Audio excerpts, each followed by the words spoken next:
प्यारे विद्यार्थियों, नमस्कार। बृहन मुंबई महानगर पालिका शिक्षण विभाग वर्चुअल ट्रेनिंग सेंटर में आप सभी का हार्दिक स्वागत है।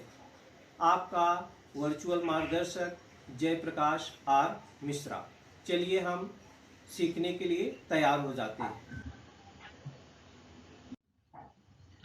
आज हम लोग कक्षा 7वीं विषय गणित प्रकरण है अपना वृत्त भाग 2।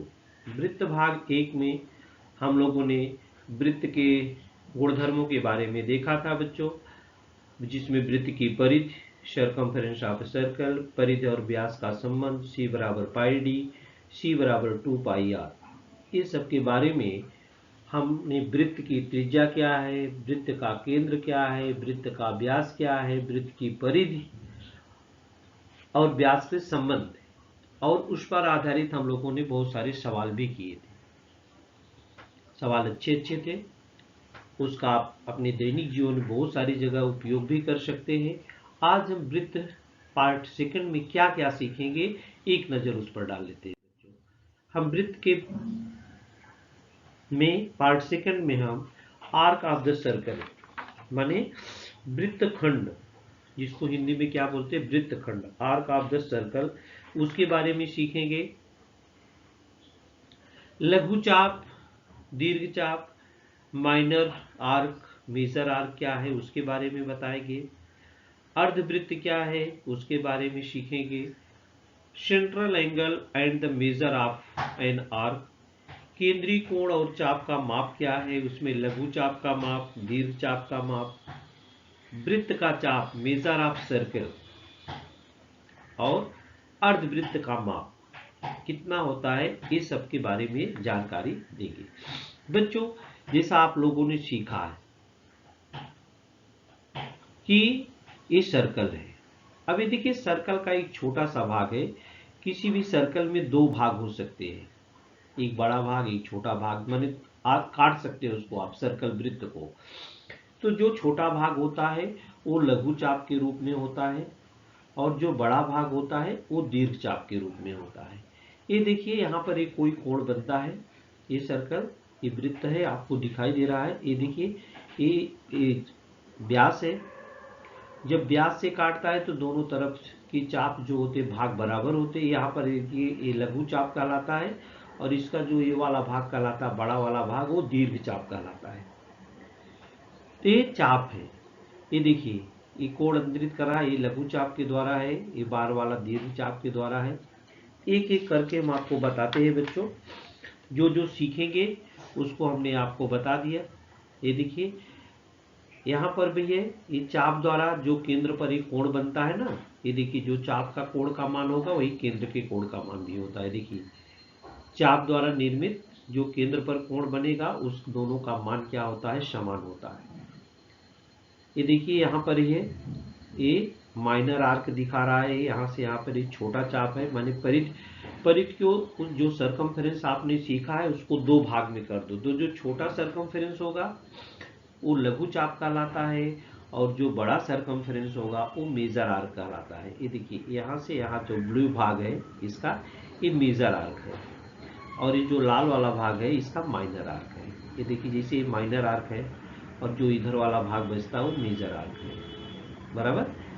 तो बड़े वाले भाग को दीर्घ चाप बोलते हैं, और छोटे वाले भाग को लघु चाप बोलते हैं। कोई भी जैसे बैंगल है, दो भाग में आप कर दो, छोटा भाग लघु चाप कहलाएगा, बड़ा भाग दीर्घ चाप कहलाएगा। तो आर्क ऑफ द सर्कल, ये देखिए, आर्क ऑफ द सर्कल,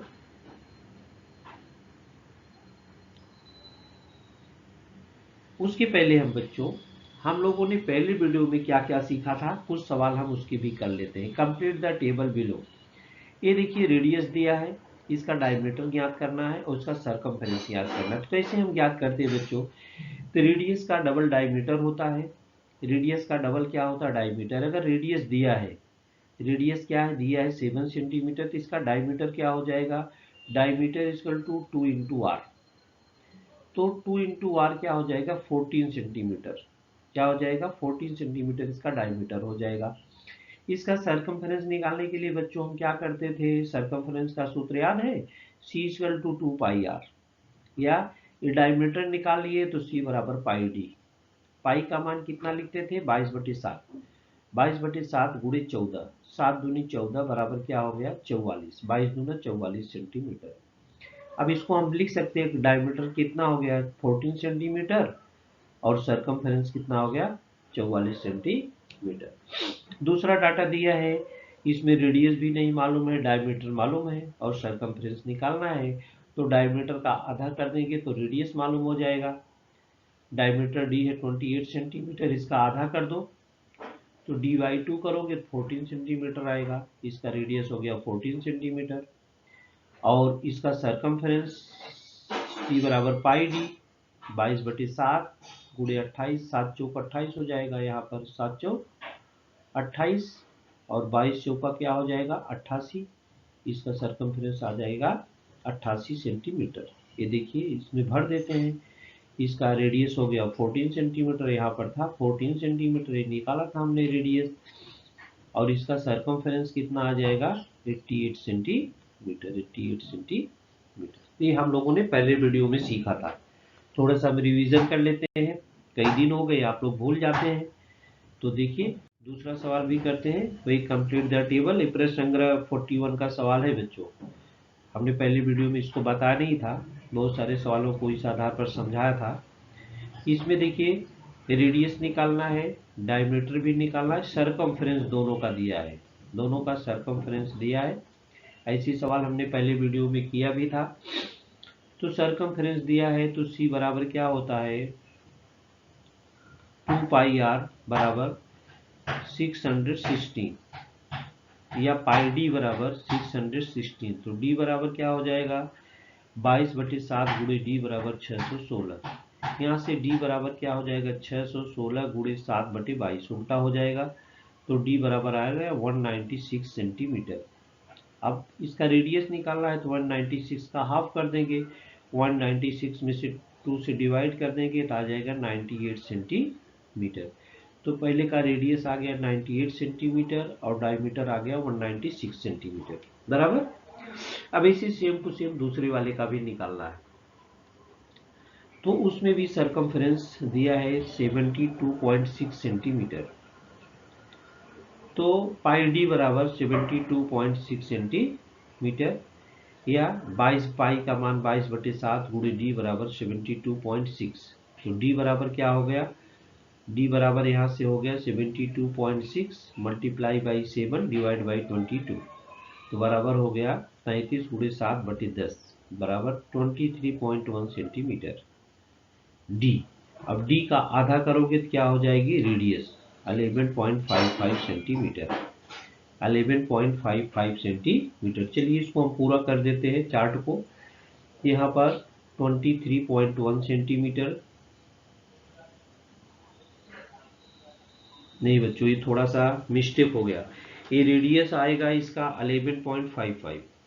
ये देखिए इसको हम इधर से कट कर देते हैं, यहाँ पर आएगा 11.55 रेडियस 11.55 और इसका डबल जो होता है डायमीटर हो जाएगा यहाँ पर 23.1 सेंटीमीटर बराबर। उल्टा लिखा गया है, इसमें का उसमें हो गया है, आप लोग इसको सही कर लेंगे बराबर। ये देखिए इसमें 11 पॉइंट नहीं होगा, ये रेडियस इधर का इसमें हो गया, इसमें का इसमें हो गया है, इतना ही फर्क है। आप लोग उसको सही कर लेंगे, रेडियस हो जाएगा 11.55 सेंटीमीटर और डायमीटर हो जाएगा 23.1 सेंटीमीटर। अब चलते हम आर्क ऑफ द सर्कल क्या है। ये देखिए वृत्त के आप दो भाग कर दीजिए, परिध के दो भाग, ये देखिए परिध के दो भाग किया, ये छोटा भाग दिख रहा है, ये बड़ा भाग दिख रहा है।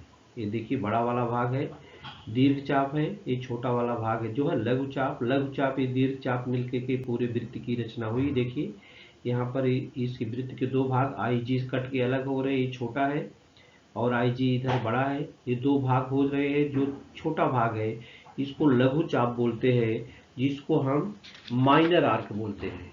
क्या बोलते हैं बच्चों, माइनर आर्क। और जो बड़ा वाला भाग है परिधि का, इसको हम ये देखिए पूरा वृत्त है ना, कट गया दो भागों में, एक छोटा भाग परिध वाला, एक बड़ा भाग परिध वाला है। तो बड़ा भाग वाला परिध जो होता है वो दीर्घ चाप बोलते हैं, और छोटा वाला जो होता है उसको हम लघु चाप बोलते हैं। तो इसके कारण, इसी आईजी के कारण जो होते हैं इसके दो भाग हुए हैं, इसी के कारण इसके दो भाग हुए हैं। उनमें से जो छोटा भाग है, चाप को हम 3 अक्षरों में लिखते हैं बच्चों। जो छोटा चाप है उसको लघु वृत्तखंड चाप बोलते हैं, और जो बड़ा चाप है उसको हम दीर्घ चाप वृत्तखंड बोलते हैं। अब यहाँ पर जैसे प्लास्टिक बैंगल है, प्लास्टिक बैंगल को आप तोड़ दीजिए, बराबर बराबर नहीं टूटा है, छोटा बड़ा करके तोड़ो, तो जो दो बिंदु होते हैं उसके कारण ही टूटते हैं। उसके दो पार्ट होते हैं, जो छोटा पार्ट होगा लघु चाप कहलाएगा, जो बड़ा चाप होगा वो दीर्घ चाप कहलाएगा। ये देखिए ये AC है ना, ये देखिए AC, ये माइनर आर्क है, ये माइनर आर्क है। और AC, ये जो इधर वाला भाग है, पीछे साइड वाला भाग, ये देखिए ये बड़ा है। यहाँ पर जो कोण बनेगा ना, ये कोण का मान इस कोण के मान के बराबर होता है, अभी हम बताएंगे। इसमें भी ये देखिए मेजर, ये देखिए ये मेजर है, लाल वाला भाग, लाल वाला भाग मेजर है, और ये ब्लू वाला भाग माइनर है, बराबर। ये देखिए ये माइनर है, ये वाला भाग लाल वाला यहाँ पर माइनर है। यहाँ लाल वाला भाग आधा आधा है, कट गया, बीच बीच में से कटा है, तो इसको सेमी सर्कल बोलते, अर्धवृत्त बोलते हैं। और यहाँ पर ये मेजर लाल वाला बड़ा है और ये वाला छोटा है, तो मेजर आर्क बोलते हैं। इस प्रकार से हम वृत्तखंड पहचानते हैं बच्चों। केंद्रीय कोण और चाप का मान कैसे होता है, ये देखिए केंद्रीय कोण, ये केंद्र पर भी इसी चाप द्वारा यहाँ पर केंद्र पर कोण बन रहा है। Central angle and measure of an arc, केंद्रीय कोण और चाप का माप, ये चाप के माप का जो मान बराबर होगा इसका आर की जो 1 रेडियन है, तो एंगल का कोण भी रेडियन में, ये कोण को हम रेडियन में नापते हैं। यहाँ पर देखिए AB का जो माप है ये 50 अंश है, तो कोण APB जो बनेगा ये भी 85 अंश का बनेगा। कोण APB, measure of angle A, कोण PB बराबर 50 अंश, देन MAB बराबर जो चाप है वो भी 50 अंश। माने जो चाप का कोण जितने अंश का रहेगा वही कोण केंद्र का भी बनेगा। यहाँ केंद्र है ना, इस सेंटर पर बनता है कोण, इस चाप के द्वारा बन रहा है, इसी चाप के द्वारा, AB चाप के द्वारा केंद्र पर बनाया हुआ कोण चाप के मान के बराबर होता है। माने जिस कोण का शीर्ष बिंदु वृत्त का केंद्र बिंदु होता है उस कोण को हम केंद्रीय कोण कहते हैं। ये कोण APB क्या है, केंद्रीय कोण है, और चाप द्वारा बने केंद्रीय कोण का मान उस चाप के माप के बराबर होता है। The measure of the angle subtended at the center by an arc is taken to the measure of the arc. The measure of a minor arc, minor arc दो होते हैं और मेजर आर्क होते हैं। तो अब पीछे हमने बताया माइनर आर्क और मेजर आर्क। तो ये जो छोटा है, छोटा वाला भाग ये माइनर आर्क कहलाता है, और जो बड़ा वाला भाग क्या कहता है, मेजर आर्क कहलाता है। अगर लघु चाप का मान दिया है, एंगल का मान उसका दिया है, तो दीर्घ चाप के मान हम कैसे निकालते हैं बच्चों, एक सूत्र होता है, measure of and major arc equal to 360 minus measure of the corresponding minor arc. ये देखिए वृत्त है, ये वृत्त का पूरा कोण का मान 360 अंश होता है, तो जो छोटा दिया है उसको 360 में से घटा देंगे तो बड़े वाले का मान जो होता है वो ज्ञात हो जाता है।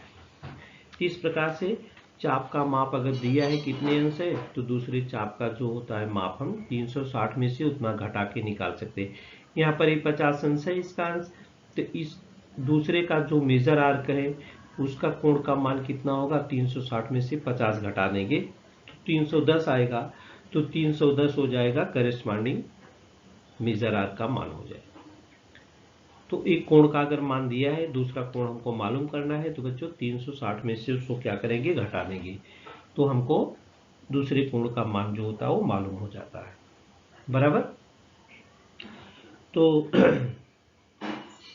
जिस कोण का शीर्ष बिंदु वृत्त का केंद्र बिंदु होता है, देखिए वृत्त का केंद्र ही है, इस कोण को हम केंद्रीय कोण बोलते हैं। इस कोण को हम क्या बोलते हैं, केंद्रीय कोण बोलते हैं।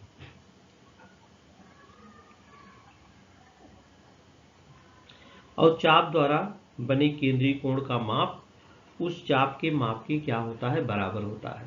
चाप का माप जितना अंश दिया है तो केंद्रीय कोण का मान, यहाँ पर देखिए ए बी का माप दिया है 50 अंश, तो कोण जो केंद्र पर बनेगा ए पी बी, ये केंद्र पर कोण बन रहा ना वृत्त के केंद्र पर, इसका भी मान बच्चों 50 अंश होगा। अगर इसका 100 अंश होता तो इसका भी 100 अंश होता।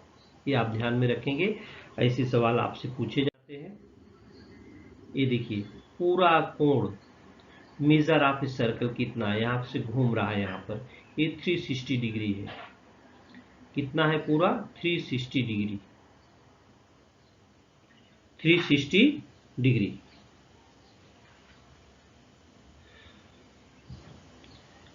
माने एक वृत्त की त्रिज्या है, वो त्रिज्या से पूरा एक घूम रहा है, तो इससे बनने वाला जो कोण है 360 डिग्री माप का है, और पूर्ण वृत्त इसको बोलते हैं।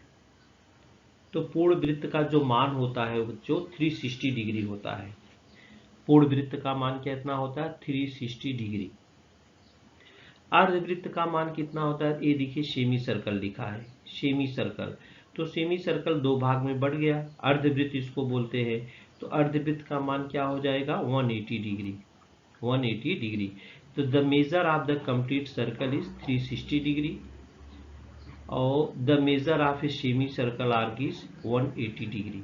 आप याद रखेंगे कि पूर्ण वृत्त का मान 360 अंश होता है और अर्धवृत्त का माप जो होता है 180 डिग्री होता है। और इसमें हम लोगों ने क्या क्या जाना है, the measure of minor arc is equal to its corresponding central angle. The measure of minor arc is equal to its corresponding central angle. लघु चाप का माप उससे संबंधित केंद्रीय कोण के माप के समान होता है। जो लघु चाप का माप होगा, जो लघु चाप का मान होगा उसके केंद्रीय कोण के मान के समान होता है। दीर्घ चाप का माप आप कैसे निकालते हैं बच्चों, the measure of major arc 360 minus measure of corresponding minor arc, माने दीर्घ चाप का माप बराबर हो जाएगा 360 अंश माइनस संगत लघु चाप का माप। दीर्घ चाप का माप 360 में से आप संगत लघु चाप का माप घटा देंगे तो आपको मान मालूम हो जाएगा। और अर्धवृत्त का मान आप जानते कितना होता है, यहाँ लिखा है 180 degree. The measure of semi circular arc is 180 degree. तो आप ध्यान में रखिए बच्चों कि जो पूर्ण वृत्त होता है उसका मान 360 अंश होता है, अर्धवृत्त का मान 180 अंश होता है, लघु चाप का माप उससे संबंधित केंद्रीय कोण के माप के समान होता है।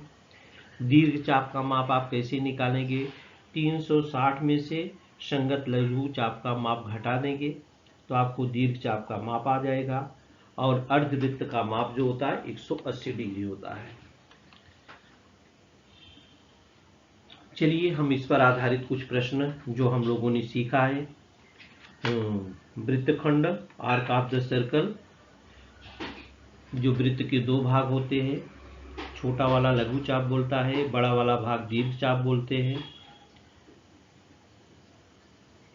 और केंद्रीय कोण और चाप का जो माप था उसमें आपने देखा चाप द्वारा बने केंद्रीय कोण का माप उस चाप के माप के बराबर होता है। लघु चाप का माप अगर दिया है तो दीर्घ चाप के माप कैसे हम मालूम करेंगे, 360 में से लघु चाप का माप घटा देते हैं। पूर्ण वृत्त का माप 360 अंश होता है और अर्धवृत्त का मान 180 अंश होता है। तो बच्चों इसका आप ध्यान रखेंगे, फार्मूले ध्यान रहेंगे तो हम सवाल को आसानी से कर सकते हैं। ये देखिए चूज द करेक्ट पॉइंट, ये प्रश्न संग्रह 43 का है सवाल, सही विकल्प चुनो। If arc A X B and arc A Y B are corresponding arcs and arc AXB equal to 120 degree, then arc AYB equal to। तो बच्चों ये देखिए चार ऑप्शन दिए हैं, 140 डिग्री, 60 डिग्री, 240 डिग्री और 160 डिग्री। सवाल है कि यदि चाप AXB और चाप AYB परस्पर संगत चाप हो तो चाप AXB का मान 120 अंश है, तो चाप AYB का मान ज्ञात कीजिए। ये देखिए, ये चाप है AXB, ये चाप आप देखिए AXB है, इसका मान 120 अंश है और चाप AYB का मान ज्ञात करना है और पूरे वृत्त का मान 360 अंश होता है बच्चों। पूरे वृत्त का मान कितना होता है? 360 अंश। तो अब ये समझो लघु चाप का माप दिया है, लघु चाप का माप क्या दिया है और दीर्घ वृत्त चाप का मान निकालना है। तो कैसे निकालते हैं हम? 360 में से लघु चाप का मान घटा देंगे। ये देखिए, if two arcs of a circle have common end points and the arcs make one complete circle, the arcs are said to be corresponding arcs.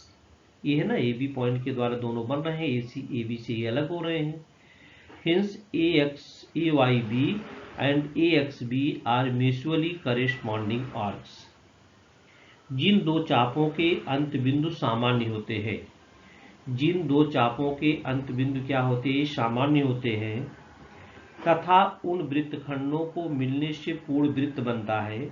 ये वृत्तखंड चाप परस्पर संगत चाप होते हैं। यहाँ पर चाप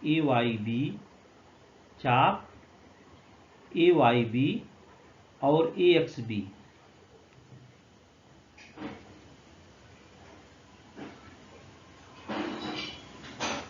संगत चाप कहलाते हैं, लेकिन यहाँ पर एक चाप छोटा है, एक चाप थोड़ा क्या है? बड़ा है। अगर चाप बराबर होते हैं तो अर्धवृत्त में होते हैं। चाप बराबर होते हैं तो कितने होते हैं बच्चों? अर्धवृत्त में होते हैं। अर्धवृत्त में चाप समान होते हैं। तो यहाँ पर लेकिन एक छोटा है एक बड़ा है, तो छोटे का मान हमको दिया है। छोटे का मान क्या है? दिया कितना? 120 अंश। तो बड़े का मान कितना हो जाएगा? 360 में से 120 को घटा दो। 360 में से 120 को घटा दो तो कितना आएगा? 240 अंश। तो इसका कौन सा ऑप्शन सही है? थर्ड वाला ऑप्शन सही है बच्चों। कौन सा ऑप्शन सही है? थर्ड का ऑप्शन इसका सही है। आप चूज कर सकते हैं। और भी सवाल है, चलिए करते हैं। दूसरा सवाल है, some arcs are shown in the circle with center O. Write the name of the minor arc, major arc and semicircular arcs from among them. ये देखिए चित्र दिया है। यहाँ पर आपको लघु चाप का नाम लिखना है, दीर्घ चाप का मान लिखना है और अर्धवृत्त की चाप का मान लिखना है। चाप को जैसा हमने आपको बताया कि 3 अक्षरों में रिप्रेजेंट करते हैं, 2 अक्षर में भी चलता है। तो some arcs are shown in the circle with center O. Write the name of the minor arcs, major arcs and semicircular arcs from among them. तो सॉल्यूशन में माइनर आर्क्स पहले लिखते हैं, माइनर आर्क्स से लिखते हैं PXQ। आप QXP भी लिख सकते हैं, किसी और से भी लिख सकते हैं। ये माइनर आर्क है, ये क्या हो गया? ये माइनर आर्क। अब जो बचा वो मेजर आर्क कहलाता है।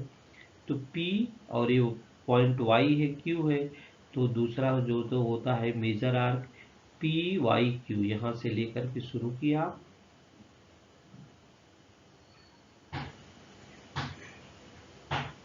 या आप QYP भी लिख सकते हैं, QYP भी लिख सकते हैं। सेमी सर्कुलर RYQ भी लिख सकते हैं या RXQ भी लिख सकते हैं। दोनों समान है। अर्धवृत्त के चाप क्या कहते हैं? समान होते हैं। 2 समान भाग होते हैं तो अर्धवृत्त के चाप जो होते क्या होते हैं? दोनों समान होते हैं। तो चाहे आप इधर का लिखो चाहे आप इधर का लिखो। वृत्त के लघु चाप के, दीर्घ चाप के और अर्धवृत्त के नाम हो गए। ये चलिए, in a circle with centre O, इसी चित्र में आप देखेंगे कि सेंटर O है। The measure of minor arc is, ये माइनर आर्क का मान 110 अंश है, 110 अंश। माइनर आर्क क्या था? PXQ था। माइनर आर्क जो था पी एक्स क्यू, इसका मान है 110 अंश। तो ये बोल रहे हैं what is the measure of the arc P Y Q, major arc, ये जो पी वाई क्यू है, जब मेजर मार्क आपने निकाला था, इसका मान क्या होगा बच्चों, इसका मान क्या होगा। तो माइनर आर्क का मान दिया है, मेजर आर्क का मान आप कैसे निकालते हैं, आप ये भी जानते हैं जो पूर्ण वृत्त है उसका मान 360 डिग्री होता है। पूर्ण वृत्त का मान क्या होता है, 360 डिग्री होता है। तो 360 डिग्री में से 110 आप घटा देंगे तो आपको मेजर का मान मालूम हो जाएगा। मेजर का मान क्या हो जाएगा बच्चों, मालूम हो जाएगा। चलिए हम हल करते हैं, सोल्यूशन कैसे निकालेंगे। Measure of a measure arc is equal to 360 minus measure of the corresponding minor arc।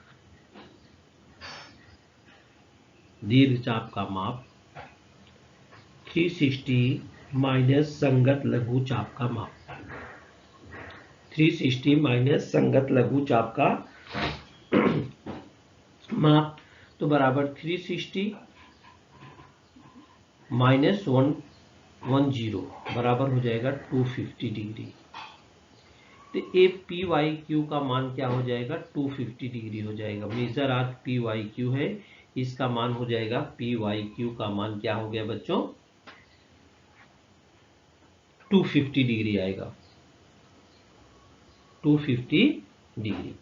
तो बच्चों हम लोग वृत्त के बारे में सीख रहे थे, वृत्त के चाप के बारे में सीखा, उसमें लघु चाप क्या है, दीर्घ चाप क्या है, अर्धवृत्त की चाप क्या है, केंद्रीय कोण का मान क्या है, इसके बारे में हम लोगों ने सीखा। ये देखिए आर्क ऑफ द सर्कल के बारे में, वृत्तखंड के बारे में सीखा, central angle and the measure of an arc के बारे में सीखा, the measure of a circle के बारे में सीखा। पहले वीडियो में हमने क्या क्या सीखा था उसको भी थोड़ा सा हम रिवीजन कर लेते हैं बच्चों। हमने वृत्त के बहुत सारे गुणधर्म के बारे में सीखा था। वहाँ पर हमने वृत्त की त्रिज्या क्या होती है, वृत्त की सीमा क्या होती है, वृत्त का व्यास क्या होता है, वृत्त की परिधि क्या होती है, परिधि और त्रिज्या में संबंध, व्यास में संबंध। तो वृत्त की परिधि बराबर पाई डी लिखते थे, या वृत्त की परिधि बराबर आर दिया रहने पर 2 पाई आर लिखते थे। कभी कभी डायमीटर दिया रहता है, परिधि ज्ञात करना रहता है, त्रिज्या ज्ञात करनी रहती है, और कभी कभी डायमीटर या परिधि दिया है, डायमीटर या त्रिज्या दिया है तो परिधि ज्ञात करना रहता था। ऐसे सवालों को हमने वीडियो 1 में देखा था और थोड़ा सा रिवीजन हमने वीडियो 2 में भी कराया है कि परिधि अगर दिया रहने पर त्रिज्या और व्यास कैसे निकालते हैं, या व्यास दिया है तो त्रिज्या और परिधि को हम कैसे कैलकुलेट करते हैं। और इस वीडियो में हमने वृत्तखंड के बारे में आपको बताया कि 2 भाग हो गए, जो 2 भाग हो गए, जो छोटा भाग है वो लघु चाप कहलाता है और जो बड़ा है उसको दीर्घ चाप कहते हैं। हमने एक उदाहरण दिया था कि बेंगल प्लास्टिक की चूड़ी ले लो, उसको 2 भाग में काट दो, फिर मिला दो, देखो वृत्त बन जाता है। तो जो छोटा चाप है उसका जो सरकमफ्रेंस होगा, लंबाई होगी, वो लघु चाप होगी, जो बड़ा वाला भाग होगा उसका दीर्घ चाप होता है। चाप द्वारा बने केंद्रीय कोण का मान हमने कहा था कि उस चाप के माप के बराबर होता है। दीर्घ चाप का माप कैसे निकालेंगे, 360 में से लघु चाप का माप आप माइनस कर देंगे तो आपको दीर्घ चाप का माप आ जाता है। तो बच्चों इस प्रकार से वृत्त संबंधी हमने बहुत सारी जानकारी आप लोगों को सिखाया है। तो बच्चों अगले वीडियो में हम जब आपसे मिलेंगे एक नई चैप्टर के साथ हमारी मुलाकात होगी, वो होगा परिमिति और क्षेत्रफल, माने पेरीमीटर एंड एरिया। आप विभिन्न प्रकार की आकृतियों से भली भांति परिचित है, उसका पेरीमीटर कैसे निकालेंगे, उसकी परिमिति कैसे निकालेंगे, उसका क्षेत्रफल कैसे निकालेंगे। तो विभिन्न प्रकार की आकृतियों के सूत्र होते हैं, जो फार्मूले होते हैं बच्चों, उसी फार्मूले के आधार पर हम जो विभिन्न प्रकार की टेढ़ी मेढ़ी या सीधी साधी आकृतियां भी रहती है उसके हम क्षेत्रफल और परिमिति का ज्ञान आपको अगले वीडियो में कराएंगे। इस वीडियो में आज के लिए बच्चों इतना ही।